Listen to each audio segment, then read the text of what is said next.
The tires screamed against wet asphalt as 3 black SUVs tore into the Riverside Market parking lot, doors flying open before the vehicles even stopped. Rain hammered the windshield, but the man stepping out didn't flinch. Yi Kim adjusted the cuff of his charcoal suit, wedding band catching the parking lot lights, and walked straight through the automatic doors like he owned the building.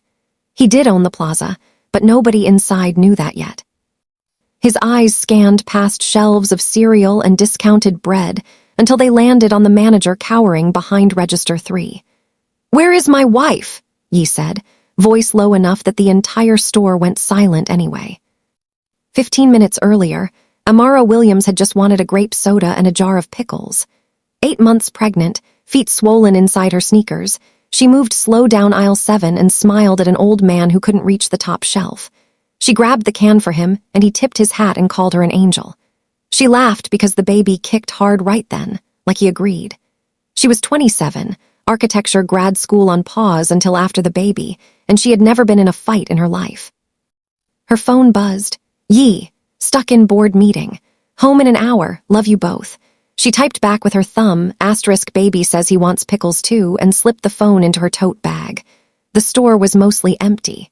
A teen cashier named Lewis was restocking gum and humming. A woman with a toddler argued about coupons. And behind the wall of security monitors, Kyle Benton watched every move Amara made. Kyle had been manager of Riverside Market for 3 years and he hated most of it. Corporate cut his bonus again. His ex took the apartment. And every time he looked at the cameras, he saw people he was sure were stealing from him. He watched Amara too long, watched her help the old man, watched her check her phone and smile, watched her bag. "People like her always have something in the bag," he muttered to himself, then stood up so fast his chair rolled back and hit the wall. He grabbed his walkie and stalked out to the floor, rehearsing the confrontation in his head.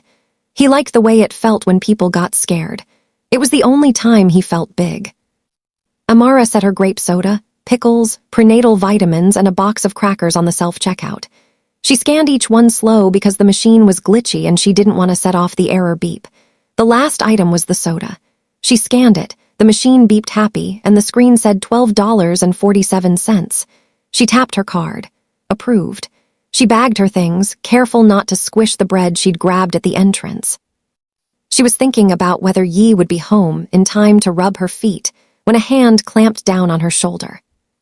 "Open the bag," Kyle said. His breath smelled like cold coffee and he was standing too close. Amara turned, startled, and her hand went instinctively to her belly. "Excuse me," she said. Kyle's name tag was crooked. His eyes weren't on her face. "You heard me, open it. We had a loss in aisle 7 and you were there." Amara blinked. "I bought everything, I just paid." She pointed to the receipt printing. Kyle snatched it before it finished and it tore. "Receipts can be fake. Open the bag." Lewis looked up from the gum and stopped humming. The woman with the toddler stopped arguing and stared. Amara's heart picked up, but she kept her voice level. She had practiced this tone for client presentations. "Sir, I don't have anything that isn't paid for. You can check the cameras." Kyle's mouth twisted. "Don't tell me how to do my job." He grabbed the top of her tote bag and yanked. The bag was on her shoulder and the motion pulled her forward a step. She caught herself on the edge of the checkout with a gasp. The grape soda rolled out and hit the floor. It burst with a loud pop and purple sprayed across the white tile and across the front of Amara's yellow dress. Someone said, "Oh my God," from the cereal aisle. Kyle didn't apologize. He looked at the mess and then at her and said, "Now look what you did, making a scene." Amara's ears were ringing. She could feel the baby move fast and agitated. She bent slow to pick up the can and Kyle knocked her wrist with the back of his hand. "Don't touch that. That's evidence." He reached into the cooler next to the register, grabbed another grape soda, and shoved it into her chest. The can was cold and wet, and it slipped from her fingers and hit her stomach before it fell. More soda soaked into her dress. It was running down her legs. "Now you're just wasting inventory," Kyle said, loud enough for everyone to hear. "You people come in here thinking you can do whatever you want." Amara didn't cry. She wouldn't give him that. She straightened as much as she could and looked him in the eye. "You pushed me," she said. "Twice." Kyle barked a laugh. "I touched merchandise. You're the one throwing a fit." He turned to Lewis. "Call the cops if she doesn't leave." Lewis didn't move. His hands were shaking. The toddler started to cry. The old man from aisle 7 shuffled over and put himself between Amara and Kyle. "That's enough, son," the old man said. His voice shook too, but he didn't move. "She's pregnant. Have you lost your mind?" Kyle's face went red. "Stay out of it, Harold. You don't work here." Harold didn't move. "I've shopped here 40 years. I know your district manager. You want me to call her." Amara used the moment to step back. Her legs were wet and sticky. Her chest hurt from where the can hit. She pulled her phone out with fingers that didn't want to work right. She had one bar. She walked toward the doors, not running because running felt dangerous. Kyle followed her, talking the whole time. "You walk out, that's admission of guilt. I'm filing a report." She pushed the door and the warm rain hit her face. It mixed with the soda and ran down her neck. She made it to the bench by the cart return and sat down hard. Her hands were still on her belly. She opened her phone, missed call from Yi. She hit call back. He picked up on the first ring. "Baby, I was just about to," she cut him off and her voice broke and that made her angry at herself. "Yi," she said, "I need you at Riverside Market right now, something happened." The line went quiet for half a second. When he spoke again, every bit of warmth was gone and something else was there, something calm and cold. "Are you hurt?" he said. It wasn't a question. "He pushed me," Amara said. "Twice, with a soda. I'm okay. The baby is moving." But Yi, he won't stop. She heard Yi breathe out once through his nose. Then she heard him say something in Korean away from the phone. Then he was back. "Don't move," he said. "Don't talk to him. I'm 5 minutes out. If he comes near you again, you scream, understand?" She nodded even though he couldn't see. "I understand," she whispered. "I love you," he said and hung up. Inside, Kyle was watching through the glass. He saw her on the phone and he smirked. He said to Louis, "See, she called her boyfriend like I'm scared of some dude in a Honda." Louis didn't answer. He was watching the door. Kyle's walkie crackled. "Manager to floor, we got a situation." Kyle clicked it. "All handled, just some shoplifter being dramatic." He didn't know that Louis had hit record on his phone 10 minutes ago. He didn't know the woman with the toddler was live streaming to a private moms group with 3,000 members. He didn't know Harold was texting a number he hadn't used since he retired from the bench. Yi ended the call and looked up at the 12 people sitting around the boardroom table. They were mid-celebration. The Riverton Plaza deal had just closed, $40 million. His lawyer was pouring sparkling cider. Yi stood up. The room stopped. "We're done," he said. His head of security, Mr. Park, was already moving. He'd been with Yi since Busan. He didn't ask questions. He just said, "Car or cars," in Korean. "Cars," Yi said in English for the room. "All of them." He looked at his lawyer. "Call Winters. Tell him his tenant at Riverside is in breach of the morality clause. I want him on the line before I get there." The lawyer stopped pouring. "Yi, what happened?" Yi picked up his phone and slid it into his pocket. "Someone put hands on my wife." He didn't raise his voice. He didn't have to. The room went cold. Mr. Park was already holding the door. The rain was worse when they pulled out. 3 SUVs, engines low and mean. Yi was in the middle car, buttoning his suit jacket. He wasn't thinking about the plaza or the 40 million or the headlines that called him former syndicate air turns developer. He was thinking about Amara's voice when it broke. He was thinking about 8 months. He was thinking about the nursery they painted last weekend, her laughing with paint in her hair. He was thinking about the promise he made when he left Busan and cut ties with his father's business. No more blood, no more fear, not for my family. His hands were steady. His heart was not. Mr. Park glanced at him in the rear view. "Plan," Mr. Park said in Korean. "We walk," Yi said. "I go in alone, you wait, no one draws unless I'm down, understand?" Mr. Park's jaw worked. "And if he runs?" "He won't," Yi said. "Men like that never run, they bark." Amara was still on the bench when the first SUV turned into the lot. Then the second. Then the third. They didn't park like customers. They parked like a wall. The rain bounced off the hoods. Doors opened. Men in suits stepped out and didn't bother with umbrellas. Kyle saw them through the glass and his smirk died. He took a step back from the door. Louis saw them and his mouth opened. The woman with the toddler grabbed her kid and moved to the side. Harold just nodded to himself, like he'd been expecting this. Yi walked through the doors alone. Water ran off his shoulders onto the mat. He didn't look at Kyle. He didn't look at Louis or the cameras or the soda still fizzing on the floor. He walked straight to Amara. She stood when she saw him and her legs almost gave out. He was there in 2 steps and his hands were on her arms, then her face, then her belly. "Talk to me," he said, voice soft now only for her. "Baby," she put her hand over his. "He's kicking, he's mad." Yi closed his eyes for 1 second. When he opened them, he kissed her forehead and her wet hair and her mouth. "I'm here," he said. "You're safe now." She nodded into his shoulder, and finally, she cried. Not big sobs, just quiet, angry tears because the fear was leaving and the adrenaline had nowhere to go. Yi turned. Kyle was by the registers, trying to look busy, trying to look like he was in charge. He had a phone in his hand. "I'm calling the police," Kyle said, too loud. "You can't just barge in here with," he gestured at the door at the men standing in the rain. "With what?" Yi said. He took one step forward. Kyle took one step back. "You pushed my wife," Yi said. It wasn't a question either. Kyle's face was sweating. "She was stealing. I was doing loss prevention. You don't know." "You weren't here." Yi looked at the purple stain on Amara's dress. He looked at the dent in the soda can on the floor. He looked at Lewis. "Did she steal?" Yi asked Lewis. Lewis shook his head so fast. "No, sir, she paid. I saw the machine said approved." Yi looked at Harold. "Did she steal?" Yi asked. Harold snorted. "She helped me reach a can of beans, unless that's a crime now." Yi looked back at Kyle. "You didn't know she was mine," Yi said, "but you knew she was pregnant. You knew she was a person." Kyle's phone was still in his hand. He hit a button. 911, "I need officers at Riverside Market. I have a hostel." Yi pulled out his own phone and held it up. "Please do," Yi said. "I'll wait." He tapped his screen and put it on speaker. "Winters," a man's voice said. "Yi, I'm here. I'm pulling up your lease now." Kyle's mouth opened. "Wait, what?" "This is Charles Winters," the voice said. "I own the plaza. Yi owns the development group that holds my note.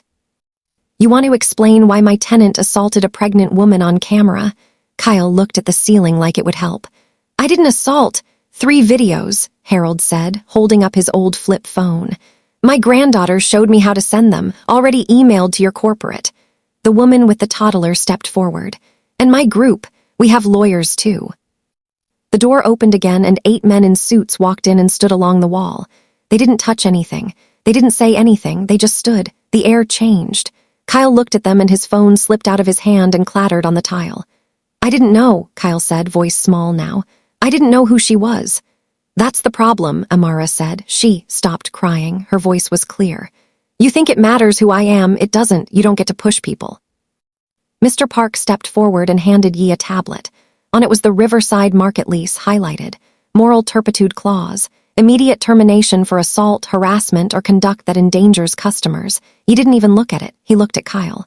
"You have 2 choices," Yi said. "You can wait for police and explain the videos, or you can wait for your district manager and explain the videos. Either way, you're done here." Kyle's knees bent like he might sit on the floor. "Please," he said. "I need this job. I'm behind on rent. My car." "You should have thought about that before you put your hands on her," Harold said. He wasn't being mean. He was being 82 and done with nonsense. The automatic doors opened again and a woman in a red blazer power walked in with a district manager badge.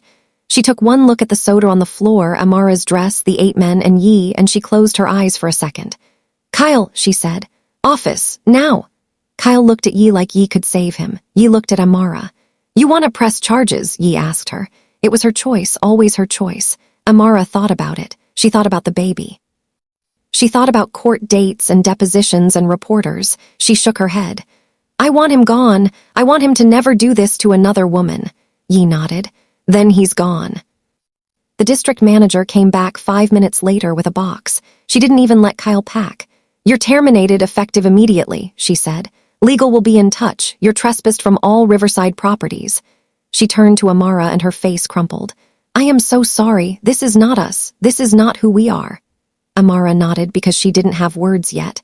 Yi put his arm around her. "We'll be in touch about her medical bill and the dress," he said. "And the therapy," Amara added, surprising herself. "I'm going to need to talk to someone about this." The district manager wrote it down. "Anything you need." Yi looked at Lewis. The kid was still by the gum, phone in his hand. "You still want to work here?" Yi asked. Lewis shrugged. "Pays tuition." Yi looked at the district manager. "He's assistant manager, effective now, double his pay." The district manager blinked. Yes, done." Yi looked at Harold. "You want a job?" Harold laughed. "Son, I'm retired, but I'll take a free coffee." "Done," Yi said. He looked at the woman with the toddler.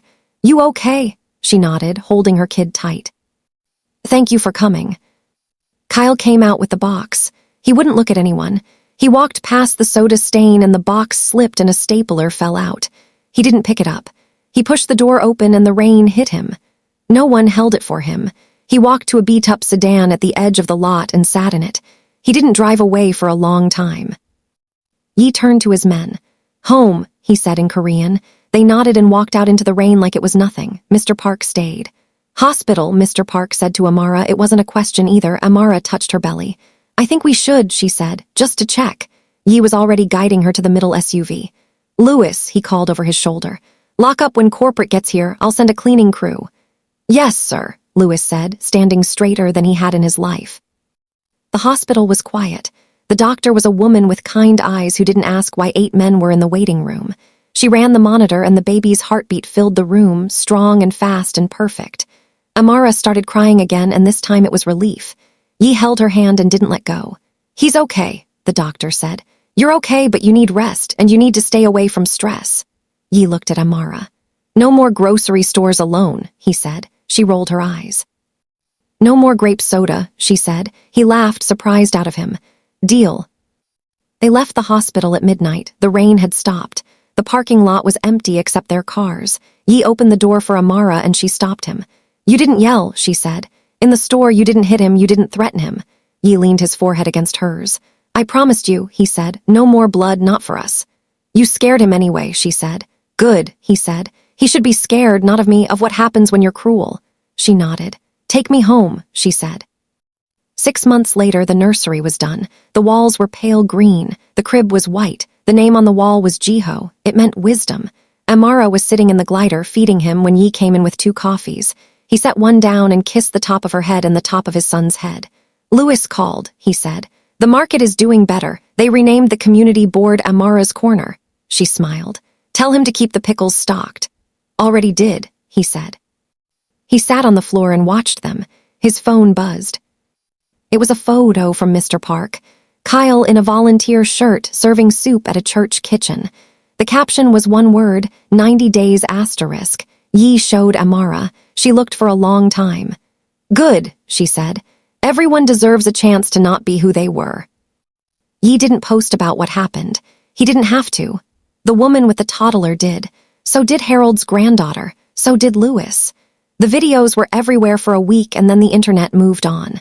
But in Riverside, people remembered. They remembered that a pregnant woman got pushed and a man in a suit didn't break anything but still made it right. They remembered that respect wasn't optional. If this story hit you, do me a favor. Hit that like button for Amara.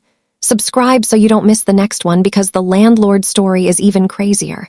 And comment below, what would you have done if you were Lewis?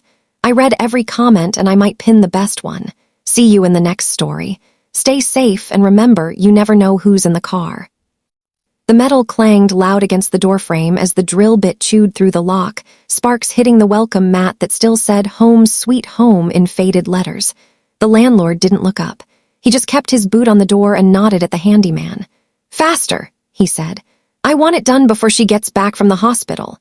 Inside the apartment, the crib was already built. Tiny socks were folded on the changing table. A hospital bag sat by the door with a tag that said Baby Kim in Amara's handwriting. The handyman hesitated. "Sir, her stuff's still in here. Is this legal?" The landlord, a man named Doug who wore his keys on a belt loop like a badge, shrugged. "She's 3 days late on rent. Lease says I can secure the property. She should have thought about that before getting herself knocked up." Amara didn't know any of this yet. She was in room 312 at Riverside General holding Jiho for the first time. 6 pounds, 9 ounces, 10 fingers, 10 toes, and a head full of black hair that stuck up in every direction. She was exhausted and glowing and crying because hormones were stupid and beautiful at the same time. The nurse had just said, "He's perfect," and Amara believed her. Her phone was on silent, face down on the tray table. She hadn't checked it in hours. Yi was in the chair next to her, suit jacket off, sleeves rolled up, one finger holding Jiho's tiny hand. He hadn't spoken in 10 minutes. He didn't need to. His eyes were red. Doug got the new deadbolt in on the 3rd try. He tested it with the new key, then dropped Amara's old keys into a Ziploc bag and wrote EVICTD Unit 4B on it with a Sharpie. He took a picture for his records. Then he saw the hospital bag. He unzipped it. Inside were newborn diapers, a coming home outfit, a letter. He pulled the letter out. It was in a sealed envelope that said, "To my son for when you're older." Doug didn't open it. He wasn't a monster. He just tossed the whole bag into a black trash bag with the rest of the stuff he'd decided was abandoned. The crib was too big to move, so he left it. He put a notice on the door. Notice of abandonment. Property SECURED. Contact office. He didn't knock. He didn't wait. He just turned the new key in the lock and walked away. Amara's phone lit up. Voicemail, then another, then a text from Lewis. Hey, I saw your landlord at your place with a drill. You okay? She didn't see it. She was listening to Jiho breathe. The doctor came in. Everything looks great, she said. We'll discharge you tomorrow morning if your numbers stay good. Amara nodded and looked at Yi.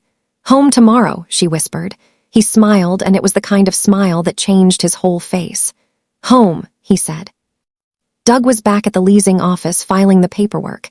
He told his assistant, Mark 4B is vacant. We can flip it by Friday. Pregnant girls are messy. We'll have to repaint. The assistant, a college kid named Maya, frowned. Did you give her notice, like a written one? Doug waved her off. She knew rent was due. Life's tough, not my problem.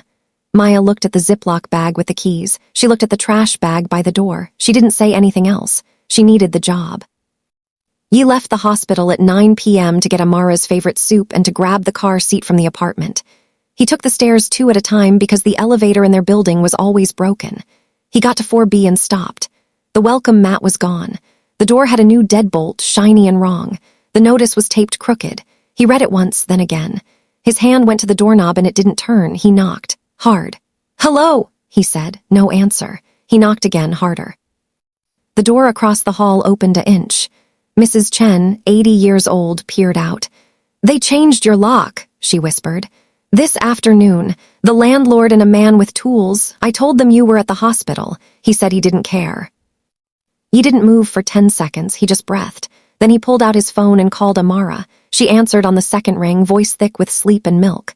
Hey, she said. You okay? Jiho just... Baby, Yi said, and his voice was the one he used in boardrooms when deals were about to die. Don't worry, but don't come home tomorrow. I'll explain when I see you. Her voice changed instantly. Yi, what happened? I'll handle it, he said. I promise, you and Jiho stay there, order the soup. I'll be there in 20. He hung up before she could argue. He looked at Mrs. Chen. Did he take their things? She nodded and pointed down the hall. Big black bag by the trash chute. I saw a hospital bag in it. Yi walked to the trash chute. The bag was there, tied in a knot. He ripped it open. The first thing he saw was the outfit Amara picked out 3 months ago, light blue with a little bear. The second thing was the letter to his son. His hands shook, not from fear, from something else. He zipped the bag shut and carried it. He didn't go back to 4B, he went down to the leasing office. It was closed, the glass door was locked. Doug's car was still in the lot. Yi knocked. Doug looked up from his desk, annoyed. He saw Yi through the glass and didn't recognize him. He saw a man in a suit holding a trash bag. He sighed and walked over and cracked the door. We're closed, rent on the 1st, if you're looking for an apartment. You changed the locks on 4B, Yi said. He didn't raise his voice. Doug blinked. Are you the boyfriend? Look, she didn't pay. I'm within my rights. Read the lease. Yi held up the trash bag. This was in the trash with my son's name on it. Doug looked at the bag and then at Yi, and something in his stomach dropped. Listen, man, I don't make the rules. You don't pay, you don't stay. That's how it works. She's in the hospital, Yi said. She had a baby today. Doug's face did something complicated. Not my problem. She should have paid before she went. I got a business to run. Yi nodded like that made sense. Can I have the new key, he said, so I can get her things before you throw them out. Doug almost laughed. No, she's evicted. Property is abandoned. You want her stuff, you can bid on it at the lien sale in 30 days. He didn't move. She's not evicted. You didn't give notice. You didn't go to court. You changed the locks while she was giving birth. Doug's face went red. You threatening me because I can call the cops. I know my rights. Please do, Yi said and pulled out his phone. I'll wait. Maya was still inside. She'd been watching through the blinds. She saw the trash bag. She saw Yi's face. She grabbed her phone and texted her roommate, if I get fired tomorrow, can I crash with you? Then she unlocked the door and stepped out. Mr. Landry, she said, Doug's real last name. We didn't file. We didn't give 72-hour notice. We didn't do anything the statute says.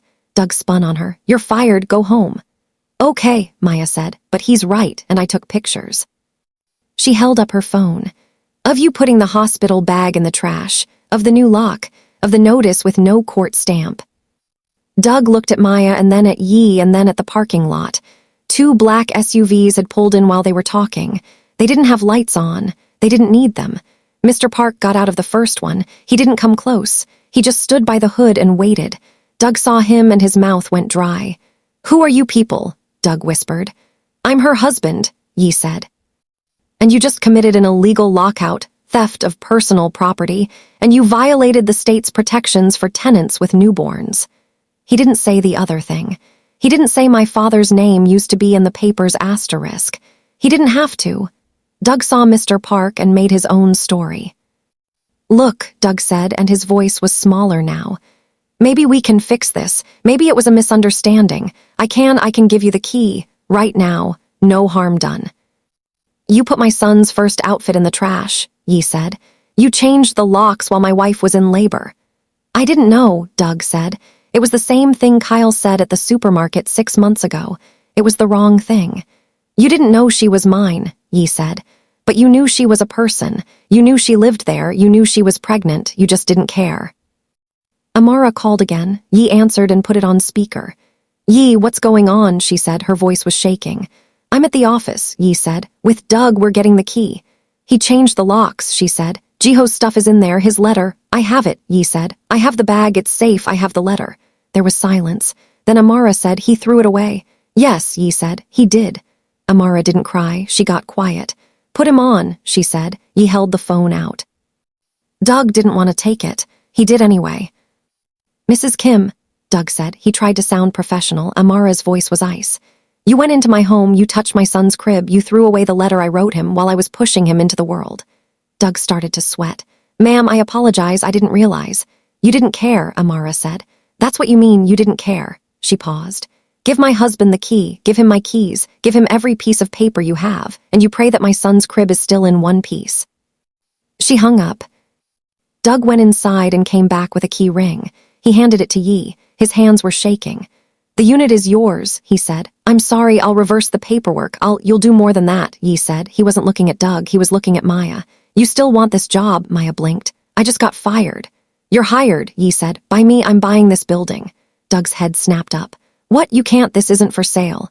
"Everything's for sale," Mr. Park said from the parking lot. He hadn't moved, especially when the owner has 3 code violations and an illegal eviction pending. Doug's face went white.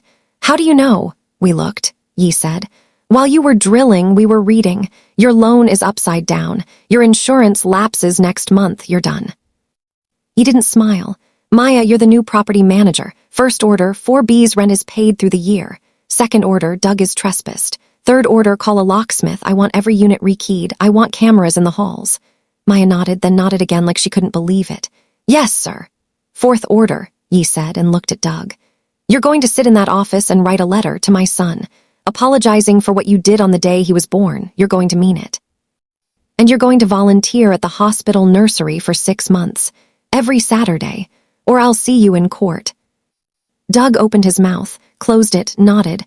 "Okay," he whispered. "Okay." Yi took the keys and the trash bag and walked back to his car. He didn't look at Doug again. At the hospital, he walked into room 312 and set the hospital bag on the chair. He put the letter on top of it. Then he picked up Jiho from the bassinet, careful with his head, and sat next to Amara. "It's done," he said. "We go home tomorrow, to our home." Amara touched the letter. "He didn't read it." "No," Yi said. "He doesn't deserve to." She nodded and leaned her head on his shoulder. Jiho made a small noise and grabbed Yi's finger. 3 months later, 4B had a new door. The building had new cameras, a new elevator, and a sign in the lobby. "Riverside Apartments managed by Maya Chen. Zero tolerance for disrespect." Doug volunteered at the hospital every Saturday. He didn't talk much. He just rocked bobbies whose parents couldn't be there. He wrote the letter. It took him 4 tries. Amara kept it in Jiho's baby book between the hospital bracelet and the photo of Yi holding him for the first time. She hadn't forgiven Doug, but she'd read the letter. Yi never told Amara about his father. He didn't need to. She saw it in the way he stood between her and the world and never raised a fist. She saw it in the way he bought a building instead of breaking a jaw. She saw it in the way he made sure Doug had to look at bobbies every week for 6 months. If this story made your chest tight, that's why we tell them. Because respect shouldn't depend on who your husband is. It should be the default. Hit like if you agree Amara deserved better. Subscribe so you don't miss what happens when a teacher suspends her son for his lunch until her husband shows up. And comment home if you've ever had to fight to keep yours. I read everyone. I pin the real ones. And remember, you never know who's holding the trash bag. You never know who's coming up the stairs. Be kind or be gone.